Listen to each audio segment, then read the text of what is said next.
Alright people, so this is a new segment of my show, my channel. This is me and Elijah. We're on a long road trip from Indiana back to North Carolina. And what we're going to do is we're going to listen to some of my most influential albums, or the albums that most influenced me. And then afterwards we're going to film us discussing what we thought about the album, so you can have the old viewpoint and the younger viewpoint. Alright? We'll be back in a minute. Okay, so the first album, we're going to go, these first two videos are going to be the first two albums I ever remember listening to when I was a kid. The first one is going to be Surfin Safari by the Beach Boys, and the second one is the Elton John album by Elton John. Okay, so we just listened to the song Moondog. I don't think we're listening to it in order. I don't think my folder's quite in order, but Moondog was the first song we listened to. Are you aware that, what do you think about the guitar first off? It was cool. How old do you think the guitar player was? He's probably pretty young. He was 13. Yeah. That is pretty amazing, huh? Alright, we're moving on. Alright, we just listened to Your Little Girl, You're My Miss America and Surfin Safari. And one of the things you people should know is this guy actually knows how to surf. So that's the truth. What do you think about those songs? I like Surfin Safari.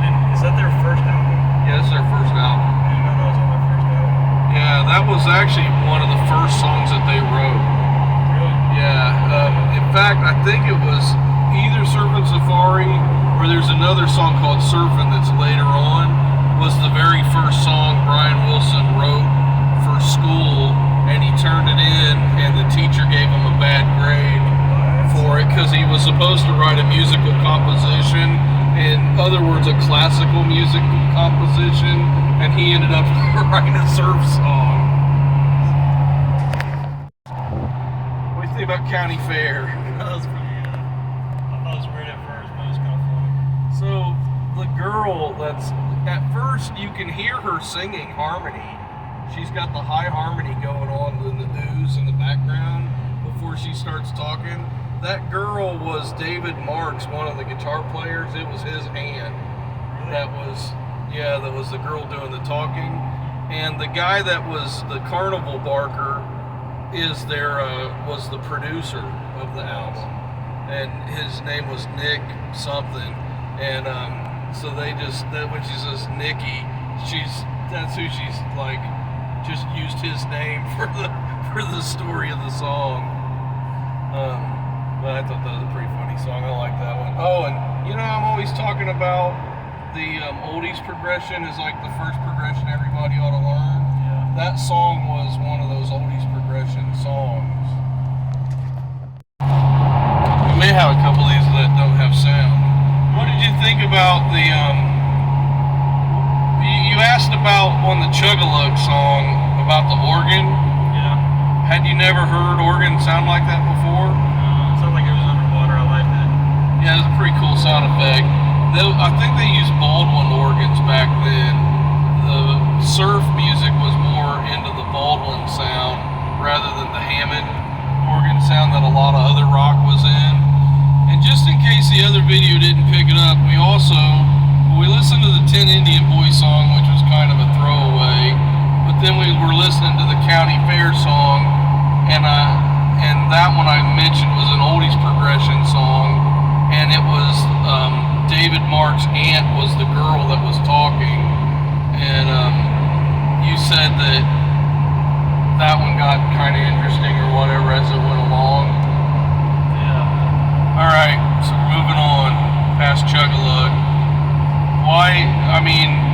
There's a certain innocence about these old songs that they would write. A song dedicated to root beer. It's kind of a funny thing. Alright, so we just listened to 409, and the car engine sounds that you hear in it were the songwriter, the guy that wrote the lyrics is Gary Usher. And they went out to Brian Wilson's house. He still lived with his parents at the time. At midnight or 1 in the morning, they're cranking up the engine and they're racing the car up and down the road to get the sounds, and they're recording it, and the whole neighborhood comes out and they're ticked off that the guys are out there making all that noise. But you've heard that song before, though, right? Yeah, it's pretty good song. Yeah. But I thought that was a pretty funny thing, pretty funny part of it. We just listened to the song Surfin', which may have been the song Brian Wilson wrote for that teacher that gave him a bad grade. What did you think about that? It just made me want to go surfing. Yeah.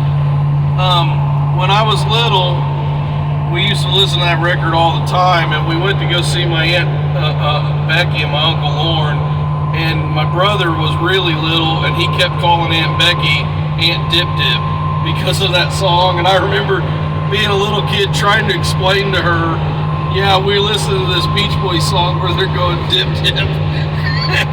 And also that song's basically a 12-bar blues, but they add that tag at the end that ends up making it like a 16-bar blues. So it's kind of an example where surf music and blues music sort of cross over into each other.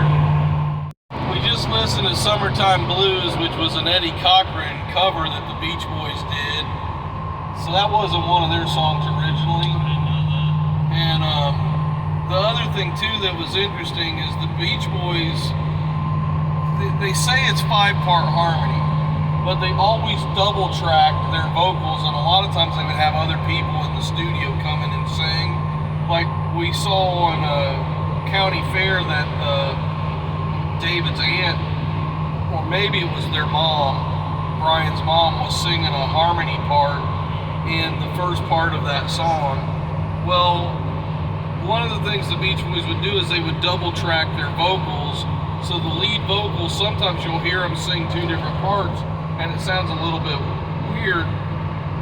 Well, in this one they double tracked, and from what I've understood, it's actually David Martz and Carl Wilson both singing the lead at the same time on that song. So that's why the vocal sounds a little bit mechanical or something, or a little bit different than what you would have thought of for that time.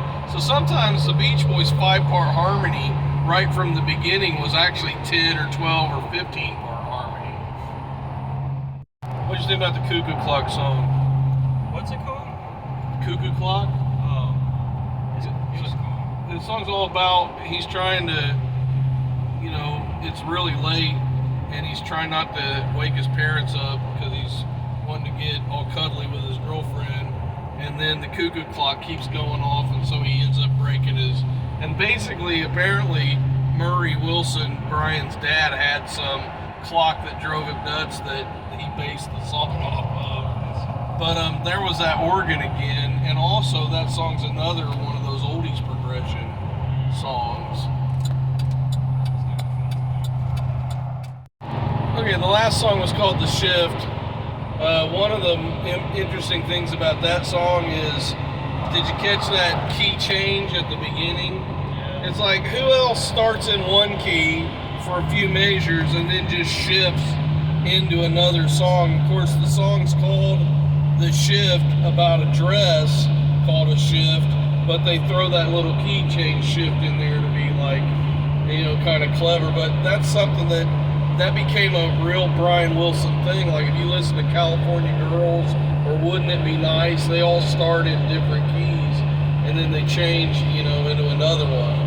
And then what about that guitar riff, the solo? Because again, Carl was like 13, 14 years old when they recorded that. That's pretty amazing. All right, that's it for the Beach Boys. Oh, actually, wait a minute.